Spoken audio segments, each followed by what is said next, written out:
আমাদের বাড়ির ভাড়াটিয়ার মেয়ের সাথে যেভাবে একা পেয়ে কাজ করলাম, গল্পটি সম্পূর্ণ শুনলে আপনাদের মেশিন দিয়ে পানি চলে আসবে, আপনারা হাতের কাজ করতে বাধ্য হবেন। তাই হাতের কাজ করার আগে হাতের কাছে অবশ্যই টিস্যু রাখবেন। হ্যালো বন্ধুরা, আজকের এই রোমাঞ্চকর গল্পে আপনাদের স্বাগতম। আমার নাম রিঙ্কু এবং আমার বয়স ২০ বছর। আমাদের বাড়িটি ছিল ২ তলার, নিচে আমরা থাকতাম এবং উপরে আমরা সবসময় ভাড়াটে রাখতাম। গত কয়েক মাস ধরে আমার বোনের বিয়ের প্রস্তুতি চলছিল, তাই উপরের ঘরটি খালি করা হয়েছিল। কয়েক দিনের মধ্যে দিদির বিয়ে হয়ে গেল এবং সে তার শ্বশুরবাড়ি চলে গেল। বিয়ের অনুষ্ঠান শেষ হয়ে ২ মাস পেরিয়ে গেছে, তাই আমার মা সেই ঘরটি আবার ভাড়া দেওয়ার সিদ্ধান্ত নিলেন। প্রতিদিন অনেক লোক সেই ঘর দেখতে আসছিল, কিন্তু আমার মা সিদ্ধান্ত নিয়েছিলেন যে তিনি শুধুমাত্র একটি পরিবারকেই ঘর দেবেন, কারণ কলেজের ছাত্রদের ভাড়া দিলে তারা অনেক শোরগোল করে এবং সময়মতো ভাড়াও দেয় না। কিছুদিন পরে একটি পরিবার ভাড়াটে হিসেবে আমাদের বাড়িতে এল। সেই পরিবারটি ছিল খুবই সরল ও শিষ্টাচারপূর্ণ। তাদের মধ্যে ছিল মা-বাবা এবং নিশা নামের তাদের মেয়ে। নিশার বয়স কিছুটা বেশি ছিল, কিন্তু সে ছিল খুবই মেধাবী ও গুণবতী। তার পড়াশোনা করে কোনো উচ্চপদে চাকরি পাওয়ার খুব ইচ্ছা ছিল, তাই সে এখনও বিয়ে করেনি। তার মা-বাবা তাকে কয়েকবার বিয়ের জন্য বলেছিলেন, কিন্তু সে সবসময় বলত, প্রথমে আমাকে একটা ভালো চাকরি পেতে দাও, তারপর আমি বিয়ের কথা ভাবব। নিশার মা-বাবাও তার স্বপ্নকে সমর্থন করতেন। নিশা সত্যিই খুব পড়ুয়া মেয়ে ছিল, সে প্রতি বছর কলেজে টপ করত। নিশা তার পড়াশোনায় এতটাই মগ্ন থাকত যে কখনো কখনো আমারও তার উপর গর্ব হতো। অন্যদিকে আমি গত ১-২ বছর ধরে পরীক্ষার প্রস্তুতি নিচ্ছিলাম। আমার গ্র্যাজুয়েশন শেষ হয়ে গিয়েছিল, কিন্তু কিছু প্রযুক্তিগত সমস্যা, বিশেষ করে ইংরেজির কারণে আমার পড়াশোনায় অনেক সমস্যা হচ্ছিল। এক সন্ধ্যায় আমি এবং আমার মা বাড়িতে বসে টিভি দেখছিলাম, এমন সময় নিশা আমাদের বাড়িতে এল। সে গত মাসের ভাড়া দিতে এসেছিল। সে আমার মায়ের হাতে ভাড়া দিল এবং চলে যেতে লাগল। এমন সময় আমার মা তাকে জিজ্ঞাসা করল, নিশা, তোমার পড়াশোনা কেমন চলছে? নিশা হেসে বলল, হ্যাঁ আন্টি, খুব ভালো চলছে। কি? তার কথা শুনে আমার মায়ের হঠাৎ একটা আইডিয়া আসল। সে বলল, নিশা, আমাদের রিঙ্কুও পরীক্ষার প্রস্তুতি নিচ্ছে, কিন্তু তার ইংরেজিতে একটু সাহায্য দরকার। তুমি যদি তাকে পড়াও, তাহলে তার খুব উপকার হবে। নিশা বলল যে রিঙ্কুকে সাহায্য করতে তার কোনো সমস্যা হবে না এবং তাকে পড়ানোর সময় তারও অনুশীলন হয়ে যাবে। আমার মা তখনই ঠিক করলেন যে আগামীকাল থেকে রিঙ্কু তার কাছে আসবে এবং সে তাকে পড়াবে। নিশা বলল, ঠিক আছে আন্টি। আর যাই হোক, আমি সারাদিন একা পড়াশোনা করি, রিঙ্কুও যদি আমার সাথে পড়ে, তাহলে আমাদের দুজনেরই উপকার হবে। পরের দিন নির্ধারিত সময় অনুযায়ী আমি কিছু বই নিয়ে নিশার কাছে গেলাম। সে ঘরে বসে পড়াশোনা করছিল, তার দরজা একটু খোলা ছিল, তাই আমি ধীরে দরজায় টোকা দিলাম। তার দৃষ্টি আমার দিকে গেল, সে তৎক্ষণাৎ উঠে হেসে বলল, আয়ো রিঙ্কু, আমি তোমারই অপেক্ষা করছিলাম। সে আমাকে বসার জন্য চেয়ার দিল। সে বলল, আমি কি জানতে পারি তুমি কতদিন ধরে প্রস্তুতি নিচ্ছ? আমি বললাম, আমি গত ১ বছর ধরে কিছু বই পড়ছি। এতে সে হেসে বলল, ঠিক আছে, কিন্তু আমাকে তোমার উপর অনেক পরিশ্রম করতে হবে। নিশা সত্যিই খুব মেধাবী ছিল, সে বিভিন্ন বিষয়ে আমাকে বিস্তারিত তথ্য দিত। তার কথা বলার এবং বোঝানোর ধরন থেকে আমি তার জ্ঞানের গভীরতা বুঝতে পারতাম। একদিন আমি তাকে বললাম, নিশা, আমার এই সব বিষয়ে খুব কম ধারণা আছে। সে বলল, তুমি চিন্তা করো না, আমি ধীরে ধীরে তোমাকে সব শিখিয়ে দেব, তারপর তুমিও আত্মবিশ্বাসের সাথে পড়াশোনা করতে পারবে। নিশা বাড়িতে একা থাকত, কারণ তার মা-বাবা দুজনেই সকালে কাজে চলে যেতেন এবং সন্ধ্যায় বাড়ি ফিরতেন। আমি সকাল, দুপুর, সন্ধ্যা বা যখনই সময় পেতাম তার বাড়িতে পড়াশোনা করতে যেতাম। এখন আমাদের মধ্যে বেশ ভালো বন্ধুত্ব হয়ে গিয়েছিল। নিশা খুব সুন্দরী ছিল, তার কালো লম্বা চুল, পাতলা কোমর এবং চাঁদের মতো উজ্জ্বল রং তাকে আরও সুন্দর করে তুলত। গলার নিচ থেকে সে এত আকর্ষণীয় ছিল যে কেউ তাকে দেখলে মুগ্ধ হয়ে যেত। সে সবসময় পাঞ্জাবি স্যুট পরত এবং দোপাট্টা ব্যবহার করে তার সৌন্দর্য আরও ফুটে উঠত। কিছু মাস পরে ব্যাংকে একটি ভালো পদে চাকরির জন্য শূন্যতা প্রকাশিত হয়েছিল, তাই আমরা দুজনেই সেই পরীক্ষার প্রস্তুতি নিতে ব্যস্ত হয়ে পড়লাম। ব্যাংকিং ক্ষেত্রের চাকরিগুলো আমার বেশি পছন্দ, তাই আমি এই সুযোগের সদ্ব্যবহার করতে চেয়েছিলাম। একদিন কিছু কাজের কারণে তার বাড়িতে পড়তে যেতে আমার দেরি হয়ে গেল। প্রায় ২টার দিকে যখন আমি উপরে গেলাম, তখন দেখলাম তার দরজা খোলা আছে। আমি দরজা খুলে দেখলাম সে ঝাড়ু দিচ্ছিল। সে ঝাড় দিতে এত ব্যস্ত ছিল যে সে আমার আসার খবরই পায়নি। সে ঝাড় দিচ্ছিল নিচু হয়ে, আর তার কাঁধে ওড়না ছিল না। যদিও আমি দেখতে চাইনি, কিন্তু হঠাৎই আমার নজর পড়ল তার সৌন্দর্যের দিকে। তাকে দেখে আমি কিছুক্ষণের জন্য স্থির হয়ে গেলাম। সেই মুহূর্তে আমি বুঝতে পারলাম যে আমার মন অন্য কোথাও নয়। আমি তাড়াতাড়ি নিজেকে সামলে নিলাম আর তাকে ডাকলাম, নিশা, আমি চলে এসেছি। তারপর তার নজর আমার দিকে এল। সে আমার দিকে তাকিয়ে বলল, আজ তো তুমি অনেক দেরি করে এসেছ। আমি হেসে জিজ্ঞাসা করলাম, তুমি দুপুরে ঝাড় দিচ্ছ কেন? সে বলল, কিছুই না, একটু ময়লা হয়ে গিয়েছিল। কিন্তু সম্ভবত তখনই তার মনে পড়ল যে সে ওড়না পড়েনি। সে তাড়াতাড়ি ঝাঁটা রেখে পিছনের ঘরে ছুটে গেল আর কিছুক্ষণের মধ্যেই ওড়না নিয়ে বেরিয়ে এল।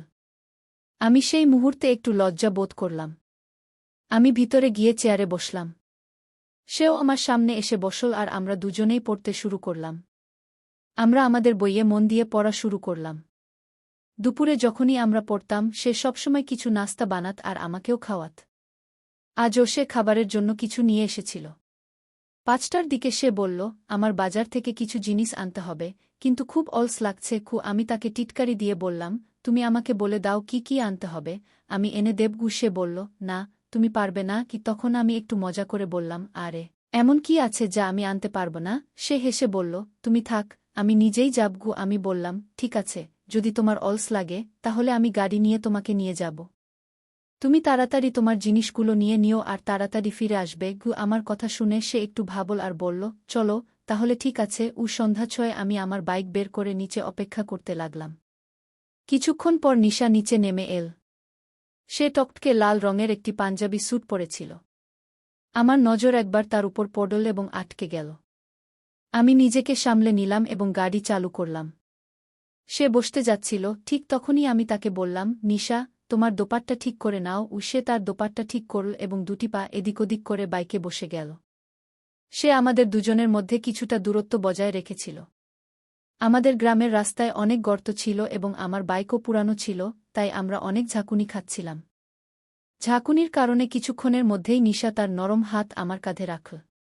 তার স্পর্শে আমি খুব ভালো লাগলাম, কিন্তু আমি আমার পুরো মনোযোগ বাইক চালানোর উপর কেন্দ্রীভূত রাখলাম। আমরা বাজারে পৌঁছলাম এবং সে দ্রুত তার জিনিসপত্র কেনা শুরু করল। সেখানে আমাদের বেশি সময় লাগল না এবং জিনিসপত্র কেনার পর আমরা দুজন বাড়ি ফিরতে লাগলাম। ফেরার সময়ও সে পিছনের সিটে শিশুর মতো বসেছিল, কিন্তু এখন আমাদের মধ্যে দূরত্ব কিছুটা কমে গিয়েছিল। সে আমার এত কাছে বসেছিল যে তার শরীরের সংস্পর্শ আমার পিঠে অনুভব করতে পারছিলাম। সে এখনও তার হাত আমার কাঁধে রেখেছিল, যার ফলে আমার মনে অসংখ্য ভাবনা আসতে শুরু করেছিল। খারাপ রাস্তার কারণে যখনই সে একটু নড়াচড়া করত, আমি তার শরীরের ধাক্কা অনুভব করতে পারতাম এবং এতে আমার মন অস্থির হয়ে উঠছিল। তবুও আমি আমার মনকে শান্ত রাখার চেষ্টা করলাম। কিছুক্ষণের মধ্যেই আমরা বাড়ি পৌঁছে গেলাম। আমি গাড়ি থামালাম এবং তাকে নামতে বললাম। সে থ্যাংক ইউ বলে সিঁড়ি দিয়ে উঠে তার বাড়ি চলে গেল। বাড়ি পৌঁছেই আমি নিজেকে তার ভাবনায় হারিয়ে ফেললাম। আমার মনে ভাবনার ঝড় বয়ে যাচ্ছিল।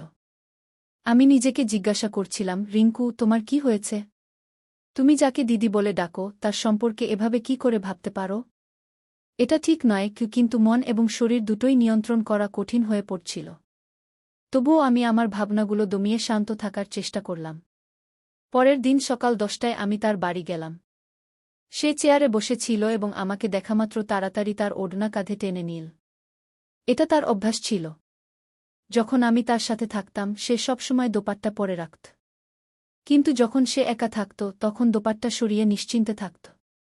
আমি আমার জায়গায় বসে পড়া শুরু করলাম। কিছুক্ষণ পর সে আমাকে বলল, আমি গতকাল তোমাকে পলিউশনের গ্রাফ সম্পর্কে জিজ্ঞাসা করেছিলাম। আজ তুমি আমাকে গ্রাফ বানানো শেখাবে? আমি বললাম, হ্যাঁ, তুমি চিন্তা করো না, আমি তোমাকে ভালো করে শিখিয়ে দেব। আমি আমার জায়গা থেকে উঠে তার বিছানার পাশে গিয়ে বসলাম।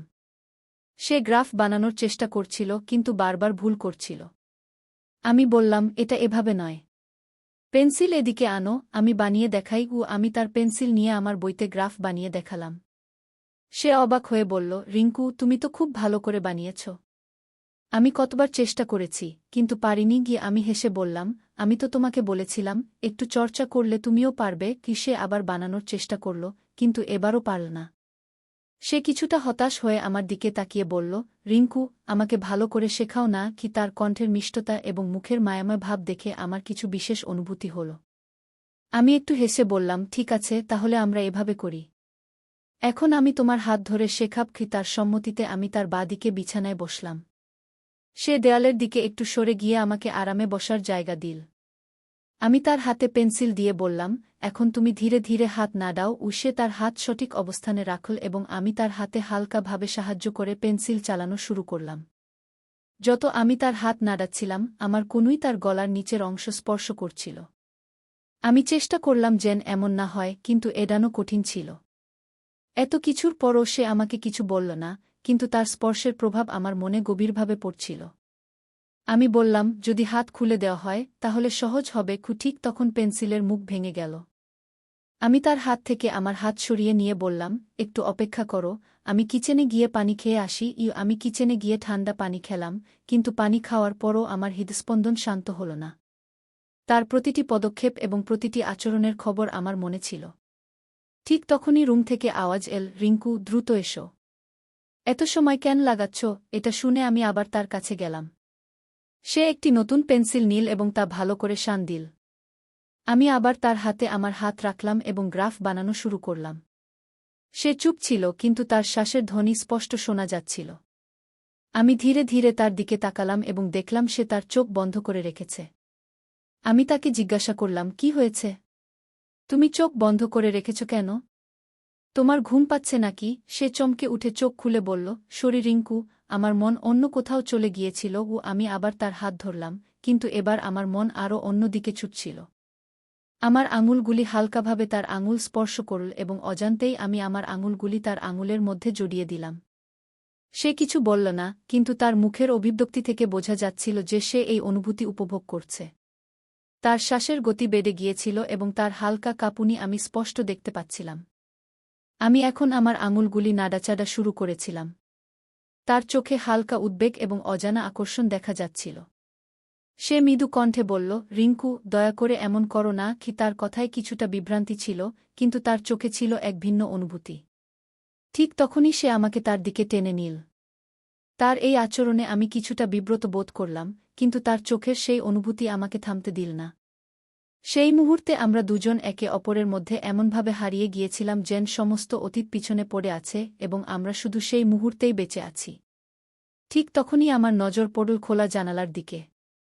আমি ধীরে ধীরে তাকে বললাম, জানালা খোলা আছে, আগে এটি বন্ধ করো। সে হালকা হেসে বলল, তোমার এখনও জানালায় দেখা যাচ্ছে। তার চোখে আমি ভালোবাসা দেখতে পাচ্ছিলাম। বাইরে তীব্র বাতাস বইছিল, কিন্তু সেই ঘরে আমাদের মধ্যে অনুভূতির ঝড় বয়ে যাচ্ছিল। কিছুক্ষণ পরে যখন আমি সচেতন হলাম, আমি খুব লজ্জা পেতে শুরু করলাম। যা কিছু ঘটেছিল তা আমার মনকে গুলিয়ে দিয়েছিল। নিশা নিঃশব্দে সেখান থেকে উঠে পড়ল এবং রান্নাঘরে ছুটে গেল। তার আচরণ থেকে বোঝা যাচ্ছিল যে সেও কিছুটা বিব্রত বোধ করছে। আমি কিছুক্ষণ সেখানে দাঁড়িয়ে থাকলাম। আমি নিজেকে সংযত করতে অনেক চেষ্টা করলাম এবং কিছু না বলে আমার বই সেখানেই রেখে বাড়ির দিকে ছুটে গেলাম। যখন আমি বাড়ি পৌঁছলাম, মা বাথরুমে কাপড় ধুচ্ছিলেন। নলের জল পুরো বাড়িতে প্রতিধ্বনিত হচ্ছিল। আমি সরাসরি শোয়ার ঘরে গেলাম। বিছানায় শুয়ে ছাদের লাগানো ঘূর্ণায়মান পাখার দিকে তাকালাম। পাখা যেমন গোল গোল ঘুরছিল, তেমনি আমার চিন্তাগুলিও ঘুরছিল। আমি অজান্তেই চোখ বন্ধ করলাম এবং কিছুক্ষণ পরে ঘুমিয়ে পড়লাম। কয়েক ঘণ্টা পরে যখন আমি জেগে উঠলাম, বাইরে অন্ধকার হয়ে গিয়েছিল। আমার মনে আবার নিশার কথা আসতে শুরু করল। সে কি অনুভব করেছিল? সে কি খারাপ লাগছে? আমি সব কিছুর দোষ নিজের উপর চাপাচ্ছিলাম। তার নির্দোষ মুখ এবং শান্ত অভিব্যক্তি বারবার আমার মনে আসতে লাগল। ঠিক তখনই মায়ের কণ্ঠ শোনা গেল, বেটা, আর কতক্ষণ ঘুমাবে? সন্ধ্যা হয়ে গেছে। আমি হঠাৎ করে উঠে পড়লাম এবং পরের ঘরে চলে গেলাম। মা বললেন, কি হয়েছে? তুমি এতক্ষণ কেন ঘুমাচ্ছিলে? গত রাতে ঘুম আসেনি নাকি? আমি ইচ্ছাকৃতভাবে হেসে বললাম, হ্যাঁ মা, গত রাতে ভালো ঘুম হয়নি, তাই দিনে ঘুমিয়ে নিলাম। পরের দুদিন আমি নিশার বাড়ি যাইনি এবং সেও আমাকে ডাকেনি। আগে যখনই আমি তার বাড়ি যেতাম না, সে সবসময় আমাকে ডাকত। কিন্তু এবার সে চুপ ছিল। এসব কিছু আমাকে খুবই বিচলিত করছিল। আমি আমার বেশিরভাগ সময় বাড়িতেই কাটাচ্ছিলাম। মা একবার জিজ্ঞাসা করলেন, কি হয়েছে? দুদিন ধরে তুমি পড়াশোনা করতে নিশার কাছে যাচ্ছ না? আমি শুধু কোনো অজুহাতে তাকে শান্ত করলাম। তৃতীয় দিন সকালে আমি বাগানে গাছপালাকে জল দিচ্ছিলাম, তখন অজান্তেই আমার নজর উপরের তলায় পড়ল। নিশা সেখানেই দাঁড়িয়ে ছিল এবং তারও নজর আমার দিকে ছিল। কিন্তু আমাকে দেখামাত্র সে তাড়াতাড়ি নজর সরিয়ে নিল। কিছুক্ষণ পরে আমি আবার তাকালাম, সে এখনও সেখানেই দাঁড়িয়ে ছিল, কিন্তু এবার তার নজর আমার দিকে ছিল না। ঠিক তখনই আমার মা বাইরে বেরিয়ে এলেন এবং তার নজর নিশার উপর পড়ল। তিনি নিশাকে বললেন, কি ব্যাপার নিশা? দুদিন ধরে পড়াশোনা বন্ধ? মনে হচ্ছে কোনো সমস্যা আছে। নিশা সংকোচে বলল, না আন্টি, পরীক্ষা কাছে আসছে তাই পড়ছি। আর রিঙ্কু বলে তার মাথা ব্যথা করছে, তাই সে আসেনি। খিমা আমার দিকে ফিরে জিজ্ঞাসা করলেন, কি হয়েছে তোমার? তুমি আমাকে কিছু বলনি কেন? আমি দ্রুত উত্তর দিলাম, হ্যাঁ মা, একটু মাথা ব্যথা করছিল, কিন্তু এখন ঠিক আছে। তারপর আমি নিশার দিকে তাকিয়ে বললাম, আজ আমি পড়তে আসব। সে ধীরে ধীরে বলল, ঠিক আছে। কিছুক্ষণ পরে আমি আমার বই নিতে ব্যাগ খুললাম। তখন মনে পড়ল যে আমার বইগুলি নিশার কাছেই পড়ে আছে। তাই আমি ইচ্ছাকৃতভাবে এমন একটি বই নিলাম যা খুব কাজের ছিল না। সেটি হাতে নিয়ে নিশার বাড়ি যাওয়ার জন্য সিঁড়ি বেয়ে উঠতে লাগলাম। নিশা যেমন সবসময় তার পড়াশোনা করছিল, আমি শান্তভাবে বসে রইলাম। আমি তার দিকে তাকালাম এবং বললাম, নিশা গু। কিন্তু সে তখনও তার পড়ালেখায় ব্যস্ত ছিল। আমি আবার ডাকলাম, হ্যাঁ বলো রিঙ্কু, কি কথা? আমি কিছুটা নার্ভাস হয়ে বললাম, সেদিন যা হয়েছিল তার জন্য আমি দুঃখিত। নিশা হালকা হাসি দিয়ে বলল, কোনো কথা নেই রিঙ্কু। তুমি সে বিষয়ে বেশি ভেবো না। যা হবার তা হয়ে গেছে। এখন সব ভুলে পড়ায় মন দাও। নিশার এই বুদ্ধিমত্তা আমাকে খুবই হালকা করে দিল এবং এতে তার প্রতি আমার সম্মান আরও বেড়ে গেল। আমি চুপচাপ পড়া শুরু করলাম। কিছুক্ষণ পর সে বলল, রিঙ্কু, তুমি সে বিষয়ে বেশি ভেবা না। আগামী মাসে আমাদের পরীক্ষা দিতে হবে। এখন শুধু নিজের পড়ায় মন দাও। এবার আমাদের পাস করতে হবে। এরপর আমরা দুজনেই সত্যিই মন দিয়ে পড়া শুরু করলাম। সে আমাকে সবভাবে সাহায্য করত এবং উৎসাহ দিত। কিন্তু আমার মনে তার প্রতি অনুভূতি বাড়তেই থাকল। সে আমার খুব পছন্দ হয়ে গেল। পরীক্ষার আর মাত্র 7 দিন বাকি ছিল। সেদিন আমি নিশার কাছে গেলাম এবং সাথে একটি গোলাপ ফুল নিয়ে গেলাম। পড়ার সময় আমি অনেক ভেবেছি যে তাকে ফুল দেব কিনা। শেষে সাহস করে আমি তাকে গোলাপ ফুল দিলাম। সে নিচে তাকিয়েছিল, কিন্তু যখন সে আমার হাতে গোলাপ দেখল, তার মুখে হালকা হাসি ফুটে উঠল। সে হেসে বলল, থ্যাংক ইউ, এবং আমার হাত থেকে ফুল নিল। তার প্রতিক্রিয়া দেখে আমার আত্মবিশ্বাস বেড়ে গেল। আমি সাহস করে বললাম, নিশা, আমি তোমাকে কিছু বলতে চাই। আমি বয়সে তোমার থেকে কিছু বছর ছোট, কিন্তু তুমি আমার খুব পছন্দ হয়ে গেছ। নিশা কিছুক্ষণ ভেবে শান্ত স্বরে বলল, রিঙ্কু, আমিও তোমাকে পছন্দ করি। এ কথা শুনে আমার হৃদয় আনন্দে ভরে গেল। আমি নিজেকে সপ্তম আকাশে অনুভব করছিলাম। আমি আনন্দে নিশাকে জড়িয়ে ধরলাম। কিন্তু নিশা তাৎক্ষণিকভাবে গম্ভীর হয়ে বলল, রিঙ্কু, আমাদের এখন পরীক্ষা নিয়ে চিন্তা করা উচিত। পড়ালেখা শেষ হলে আমরা আবার এই বিষয়টি নিয়ে আলোচনা করতে পারি। এরপর আমরা আরও কঠোর পরিশ্রম করতে শুরু করলাম। আমরা দুজনেই পরীক্ষায় অংশগ্রহণ করলাম এবং ভালো ফলাফল অর্জন করলাম। কয়েকদিন পরে আমাদের পরিবারগুলো উভয়ই ভর্তি হওয়ার কনফার্মেশন পেল। আমাদের মা বাবা খুব খুশি ছিলেন। আমার বাবা বললেন, নিশাকে ধন্যবাদ জানাতে হবে। যদি সে না থাকত, তাহলে তুমি এমন ভালো ফলাফল করতে পারতে না। এই সময় আমার মা একটানা মজা করে বললেন, তিনি আর কেউ নন, নিশা আমাদের বাড়ির বউ হবে আর রিঙ্কু তার স্বামী হবে। তোমরা কেন তাকে দিদি ডাকছ? এই কথায় আমাদের দুই পরিবারের সবাই হাসতে শুরু করল। আমি বাইরে চলে গেলাম এবং নিশা লজ্জায় ঘরে ঢুকে পড়ল। এইভাবেই আমাদের সুন্দর গল্পের এক নতুন অধ্যায় শুরু হল। বন্ধুরা, তোমরা মনে হয় আমাদের আজকের ছোট গল্পটি কেমন লাগল? দয়া করে কমেন্টে জানান এবং ভিডিওটির লাইক দিন, চ্যানেলটি সাবস্ক্রাইব করুন।